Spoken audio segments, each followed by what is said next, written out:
les enquêtrices et enquêteurs et de leur octroyer des compensations concernant leur rythme de travail? Quand est-ce que vous allez comprendre qu'il est impératif de recréer un concours dédié pour intégrer la police judiciaire?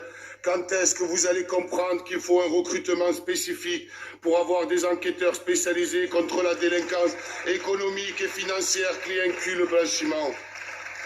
D'ailleurs, il paraît qu'un plan de la police judiciaire est dans les tiroirs. Qu'attendez-vous? Vous êtes tout simplement des incompétents et des hypocrites.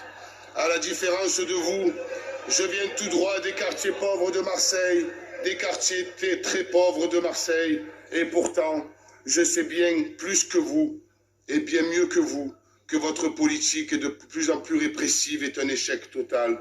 Comment expliquez-vous ce rapport accablant qui vient d'être publié ce 8 décembre par l'Observatoire français des drogues et des tendances addictives? Comment expliquez-vous que l'on y découvre que la consommation a augmenté, que dis-je, a explosé? Vous êtes incapable de faire déplacer un ministre de la Santé pour proposer des mesures de santé publique et de lutte contre les addictions. Et pendant ce temps-là, le volume de cannabis consommé augmente de plus de 77% et celui de la cocaïne de 214%.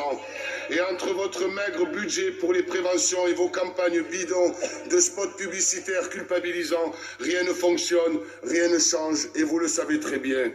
Pour vous, la meilleure des préventions, c'est encore et toujours la répression. Et la dernière annonce du président de la République prouve votre amateurisme. Ne nous prenez pas pour des naïfs. On sait comment cela se déroule dans le monde politique, dans la police et dans la magistrature. La corruption est un fléau. L'opération Trident à Marseille, ça vous dit quelque chose ?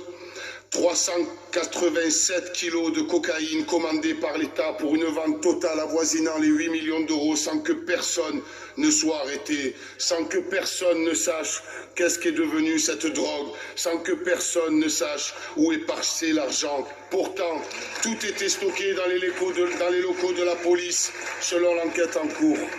C'est bien beau de vous voir faire des discours sur la corruption, mais ils sont peut-être trop nombreux à en profiter. Françaises, Français, si vous voulez en finir une bonne fois pour toutes avec ce fléau et avec toute cette criminalité liée à la drogue, il faut légaliser le cannabis. Un rapport parlementaire appuie cette proposition et elle émane de mon cher collègue Antoine Léaumont avec l'aide d'un macroniste. Nous proposons d'améliorer la prise en charge des consommateurs et arrêter de les voir comme des délinquants, d'encadrer l'acheminement et la vente pour en finir définitivement avec l'économie souterraine, de contrôler la production pour en limiter la toxicité qui ravage les cerveaux de